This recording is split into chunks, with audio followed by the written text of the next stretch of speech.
할렐루야. 사랑하는 대강의 가족 여러분, 오늘 하루도 하나님의 말씀과 동행하는 삶이 되길 소망합니다. 오늘 함께 나눌 하나님의 말씀은 마태복음 7장 21절에서 23절 말씀입니다. 나더러 주여 주여 하는 자마다 다 천국에 들어갈 것이 아니요 다만 하늘에 계신 내 아버지의 뜻대로 행하는 자라야 들어가리라. 그날에 많은 사람이 나더러 이르되 주여 주여 우리가 주의 이름으로 선지자 노릇하며 주의 이름으로 귀신을 쫓아내며 주의 이름으로 많은 권능을 행하지 아니하였나이까 하리니 그때 내가 그들에게 밝히 말하되 내가 너희를 도무지 알지 못하니 불법을 행하는 자들아 내게서 떠나가라 하리라. 아멘. 우리가 알게 모르게 젖어 있는 현상이 하나 있습니다. 교회 안에만 있으면, 그리고 예배드리고 기도만 드리면, 그리고 예수 이름으로 뭔가를 하면 천국 가지 않겠느냐는 생각이 바로 그것입니다. 그런데 오늘 말씀에 우리의 이런 환상이 산산이 깨어지는 말씀이 기록되어 있습니다. 21절입니다. 나더러 주여 주여 하는 자마다 다 천국에 들어갈 것이 아니요 다만 하늘에 계신 내 아버지의 뜻대로 행하는 자라야 들어가리라. 여기에 주에 해당하는 이 큐리오스는 하나님을 가르치는 명칭으로 자주 사용되는 단어입니다. 그렇다면 이 예수님을 창조주이시며 만물의 주인이시며 구세주라고 고백하는 것으로 볼 수 있습니다. 더불어 이 주여란 호칭이 두 번 거듭 사용된 것은 매우 큰 종교적 열정을 표현하는 것으로 볼 수 있습니다. 그러나 이렇게 종교적 열심이 커도 언행이 일치되지 않는 사람, 곧 입으로는 주님을 부르면서도 행동으로는 순종하지 않은 사람은 천국에 들어가지 못한다는 말입니다. 우리 기독교의 신앙은 입으로만, 그리고 지식으로만 믿는 신앙이 아닙니다. 물론 성경은 누구든지 주의 이름을 부르는 자마다 구원을 얻으리라고 증언합니다. 그러나 또한 주님은 너희는 나를 불러 주여 주여 하면서도 어찌하여 나의 말하는 것을 행치 아니하느냐라고 질책하십니다. 그 자신의 전인격으로 주님을 섬기지 않으면 그 신앙은 헛된 신앙이 되는 것입니다.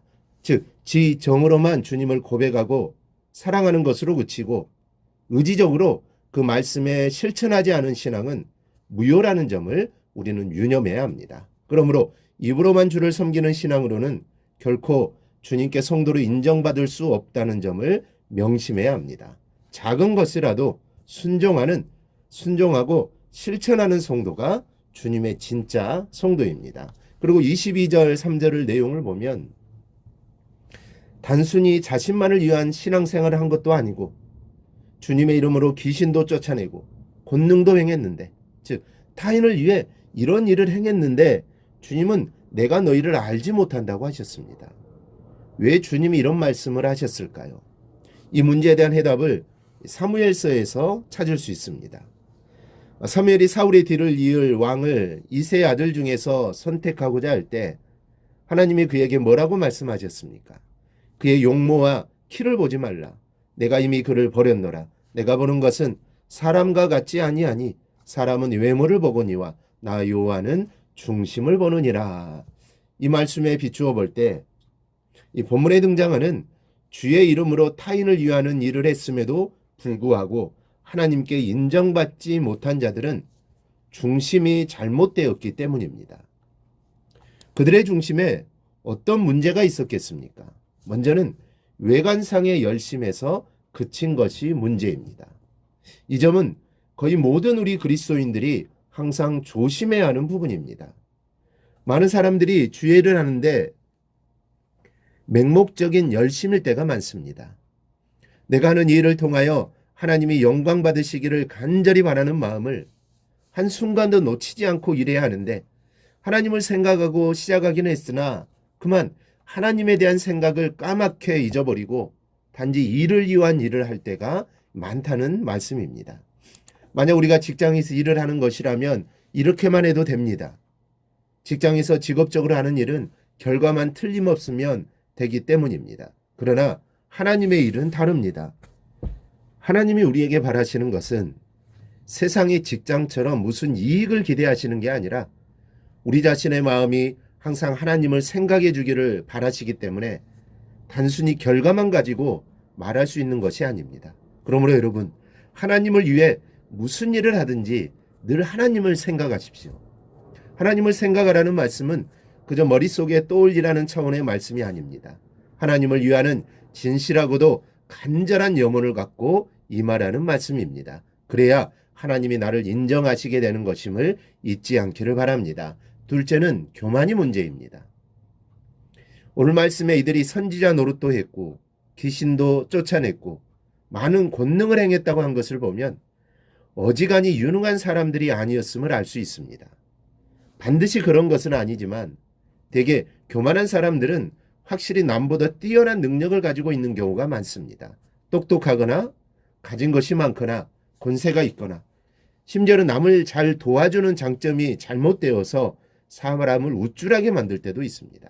그러면 교회 안에서는 어떤 점이 사람을 교만하게 만듭니까? 말씀을 은혜롭게 잘 전하고 가르치는 능력, 병 고치고 귀신을 쫓아내는 신유의 은사, 그리고 권능 때문에 교만하게 되는 경우가 거의 대부분입니다. 많은 영적인 훌륭한 지도자들이 나중에 이것 때문에 실족하고 무리를 일으킨 사실들이 많습니다. 여러분, 교만은 아무 근거도 없는데 저절로 생겨나는 것이 아닙니다. 뭔가 있기 때문에 그것을 근거로 교만이 싹트게 되는 것입니다. 만약 여러분 주변에 교만한 사람이 있다면 면밀히 살펴보십시오. 그 사람이 처음부터 교만했던 것이 아님을 알 수 있을 것입니다. 처음에는 별 문제가 없었는데 나중에 뭔가 생기니까 점점 그것으로 인해 교만한 사람으로 변해가기 시작하는 게 공통된 특색입니다. 그러므로 여러분, 은혜 받았을 때 조심해야 합니다. 뭔가 잘 되고 있을 때 경각심을 가져야 합니다. 사람들이 나를 인정해주기 시작할 때는 특별히 경계해야 합니다. 오늘 말씀은 설사 그리스도인일지라도 하나님의 심판대 앞에 서야 한다는 사실을 증거하고 있습니다. 그리고 아무리 주님의 이름을 많이 부르짖었다 하더라도 중심에서 우러나는 마음으로 하나님의 일을 행하지 아니하면 결단코 천국에 들어갈 수 없다고 예수님은 말씀하십니다. 그러니 중심, 곧 마음을 하나님께 드리십시오. 성과가 문제가 아니라 마음이 문제임을 기억하시면서 하나님을 위하는 간절한 마음으로 오늘 하루를 사십시오. 그렇게 하루를 살아서 오늘 하루 동안 이루어진 모든 일들이 하나님으로부터 인정받고 또 칭찬받는 여러분이 되기를 주님의 이름으로 축원합니다. 오늘 묵상한 말씀을 굳게 잡고 삶으로 실천하며 살아내는 대강의 모든 성도들이 되기를 축복합니다.